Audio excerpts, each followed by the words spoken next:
Assalamualaikum warahmatullahi wabarakatuh. Yang saya hormati kepada Bapak Dr. Agus Muhammad Soleh, SSIMT, selaku dosen pengampu mata kuliah Statistika kelas SS10, sesi UAS. Kami dari kelompok 1 akan memaparkan laporan hasil proyek kami dengan tema ekonomi dan mengusung judul Buy Now Pay Later, kemudahan finansial atau konsumtif berlebihan. Saya akan menyebutkan nama anggota kelompok kami, diantaranya adalah Adrian Christopher Mambor, Fermi Rahmani, Raisa Agisna Rayali, Firas Anugrah, Nazwa Aziza, Muhammad Setio Pamuji, Hana Fauziah, Alia Maharani, Chelsea Prawita, dan Damarois Hamami. Selanjutnya, pada kesempatan kali ini kami akan membawakan latar belakang, tujuan, jenis data, metode penelitian, hasil penelitian, dan kesimpulan. Untuk itu, saya lanjutkan kepada latar belakang kepada Nazwa Aziza, dipersilahkan. Baik, terima kasih atas kesempatan yang telah diberikan. Jadi, seperti yang kita ketahui saat ini, perkembangan teknologi digital memunculkan layanan Buy Now Pay Later atau BNPL yang memudahkan transaksi dengan cicilan yang fleksibel. Di Indonesia saat ini, penggunaan BNPL itu meningkat pesat di kalangan mahasiswa karena kemudahan akses dan kebutuhan gaya hidup. Namun, kemudahan ini juga mendorong perilaku konsumtif berlebihan dan juga resiko utang akibat kurangnya literasi keuangan.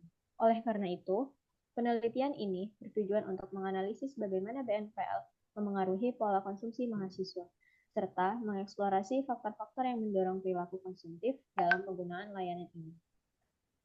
Sekian dari saya kembalikan ke moderator. Baik, selanjutnya akan dijelaskan tujuan oleh Adrian. Kepada Adrian, dipersilahkan. Baik, terima kasih atas kesempatan yang telah diberikan.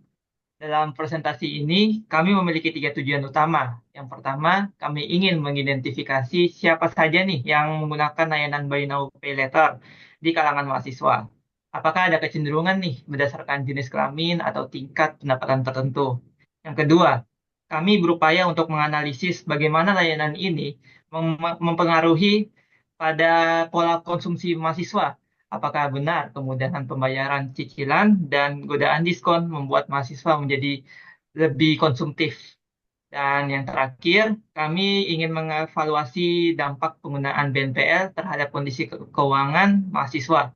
Apakah penggunaan layanan ini masih dalam batas wajar atau justru mulai menimbulkan masalah keuangan di kemudian hari? Selanjutnya saya kembalikan ke moderator. Baik, selanjutnya adalah jenis dan metode analisis akan dijelaskan oleh Raisa. Kepada Raisa, dipersilahkan. Baik, terima kasih atas kesempatannya. Untuk memperoleh hasil yang akurat, kami menggunakan data primer yang diperoleh melalui survei langsung kepada mahasiswa yang telah menggunakan BNPL. Dalam menganalisis data yang dikumpulkan, kami menerapkan metode analisis deskriptif.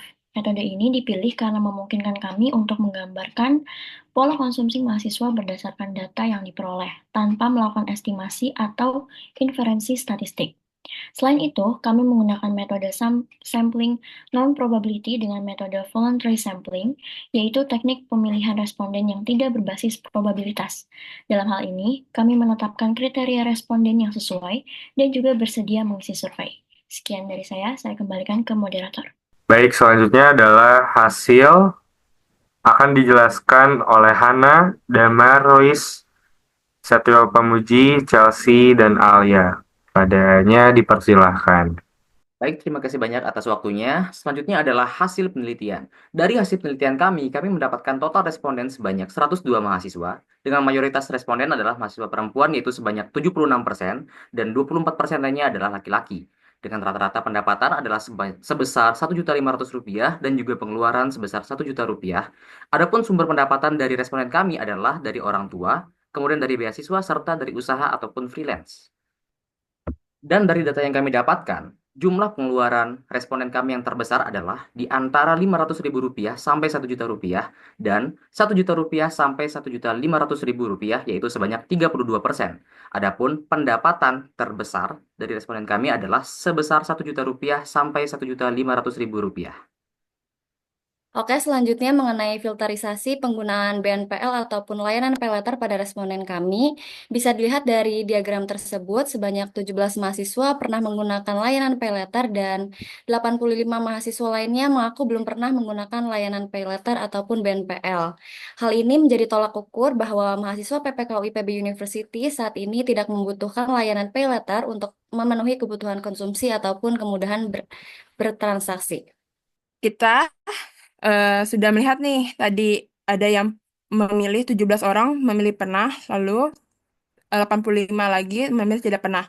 Apakah ada kaitannya dengan tingkat pemahaman keuangan paylater? Jawabannya ada di box plot ini, yaitu bisa dilihat rata-rata tingkat pemahaman keuangan pada kelompok yang pernah menggunakan paylater, yaitu 7,76 itu lebih tinggi dibandingkan dengan yang tidak pernah menggunakan pay letter 7,15 dengan nilai 7,15. Dan dari sebaran datanya juga nilai yang tidak pernah melakukan pay letter itu lebih lebih tersebar, yaitu ada di angka 4 sampai 4, 6, 8, 10 dibandingkan dengan hasil yang pernah melakukan pay letter ada di angka 5, 7, 9, dan 10. Ya, artinya tidak lebih tersebar dibandingkan dengan yang tidak pernah. Eh, dengan menggunakan uji Chi-square itu ternyata tingkat pemahaman tersebut itu tidak berpengaruh terhadap pemilihan mereka untuk menggunakan pay letter atau tidaknya. Karena ada di angka uji Chi-square-nya itu ada di angka 0,64 yang artinya berada pada lebih di angka 0,05 yang tandanya itu tidak ada sama sekali korelasinya. Selanjutnya akan dijelaskan oleh Setio. Baik, selanjutnya saya akan menjelaskan hubungan pendapatan dengan penggunaan pay letter. Bisa dilihat dengan bar chart yang tersedia, tingkat pendapatan terlihat adanya tren penggunaan pay letter di rentang pendapatan 1 juta sampai 1,5 juta rupiah dibandingkan dengan pendapatan lainnya. Nah, ini mengindikasikan bahwa untuk kalangan tersebut mungkin memiliki alasan lebih lanjut untuk menggunakan pay letter, misalkan gaya hidup atau punya kebutuhan yang lebih banyak. Nah, kalau misalkan dari sini tuh kita lihat kalau misalkan di rentang 500.000 sampai 1 juta ini hanya ada sekitar di 2 pengguna saja yang menggunakan pay letter. Lalu di 1,5 juta rupiah sampai 2 juta itu tidak ada sama sekali yang menggunakan pay letter. Dan ini yang paling banyak di 1 juta sampai 1,5 juta rupiah ada sekitar 11 orang yang menggunakan pay letter. Lalu di rentang 2 juta ke atas itu ada sekitar 3 orang. Lalu di 500.000 ke bawah itu tidak ada sama sekali.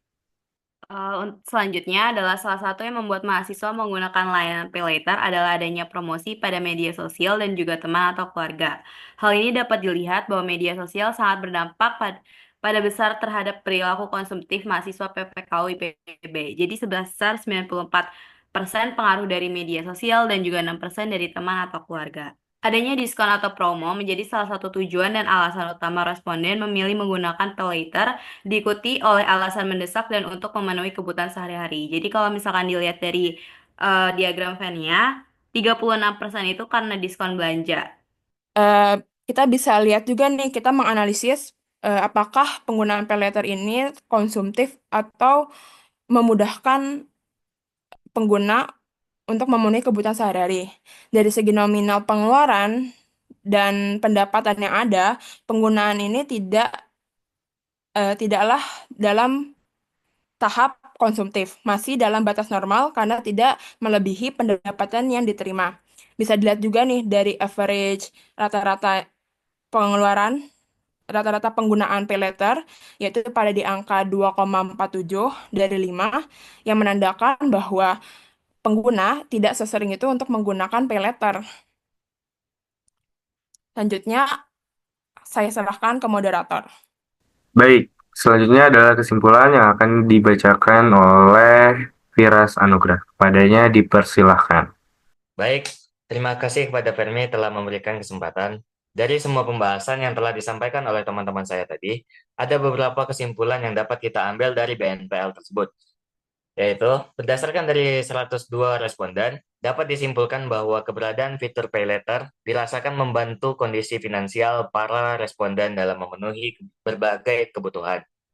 Hal ini terutama disebabkan oleh adanya diskon yang ditawarkan melalui penggunaan pay later, sehingga menjadikan pilihan tersebut sebagai alternatif yang dianggap memberikan keuntungan secara ekonomi dan cenderung menguntungkan bagi pengguna.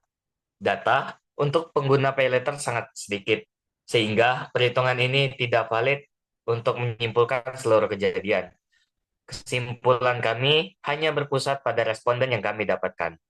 Saya kembalikan lagi kepada moderator. Baik, demikian pemaparan mengenai hasil proyek statistika kami yang berjudul Buy Now Pay Later, kemudahan finansial atau konsumtif berlebihan. Kami harap video ini dapat memberikan gambaran yang jelas mengenai laporan proyek kami, apa yang sudah kami lakukan sejak awal hingga saat ini. Terima kasih atas perhatiannya. Wassalamualaikum warahmatullahi wabarakatuh.